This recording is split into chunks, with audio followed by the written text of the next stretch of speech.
রেখেছি। রেসিপিটার নাম হলো ইলিশ মাছ দিয়ে ঘাটা। তো আমি কড়াইটা বসিয়ে নিয়েছি। প্রথমে কড়াইটা গরম হয়ে গিয়েছে, এখন আমি পরিমাণ মতো তেল দিই। মনে হচ্ছে মশলাগুলো কষে গিয়েছে। তো আমি ইলিশ মাছগুলো বেছে রেখেছিলাম, এখন আমি ওগুলো দিয়ে দিব। সিদ্ধ করার পর পানিগুলো রেখে দিবে। তো পানিগুলো 1 কাপ পরিমাণ পানিগুলো আমি যেভাবে দিয়েছি ওভাবে তোমরা তখনকার আর পানি লাগবে না। এখন আমি ভালো করে নেড়ে নেব।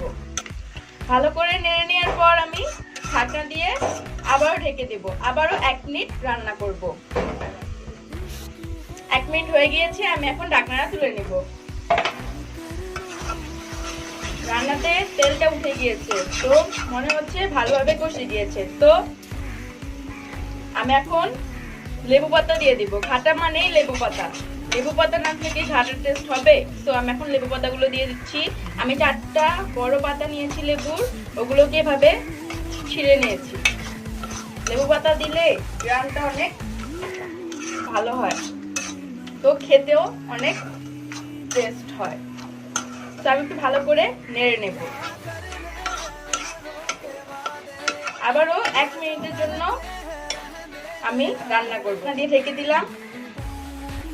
হয়ে গিয়েছে, এখন আমি ঢাকনা তুলে নেব। মনে হচ্ছে আমার রান্না হয়ে গিয়েছে। ভালো করে একটু নেড়ে আমি সার্ভ করে দেব। তো আমার রান্না কমপ্লিট।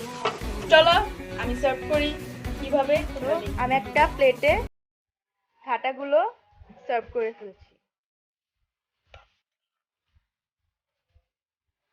মাছের ঘাটাকে সার্ভ করে ফেলেছি। তো আমার রেসিপি যদি তোমাদের ভালো লেগে থাকে, তোমরা লাইক করবে, কমেন্ট করবে, এন্ড সবাইকে শেয়ার করো, এন্ড সাবস্ক্রাইব করতে ভুলবে না। তো আমার জন্য সবাই দোয়া করো।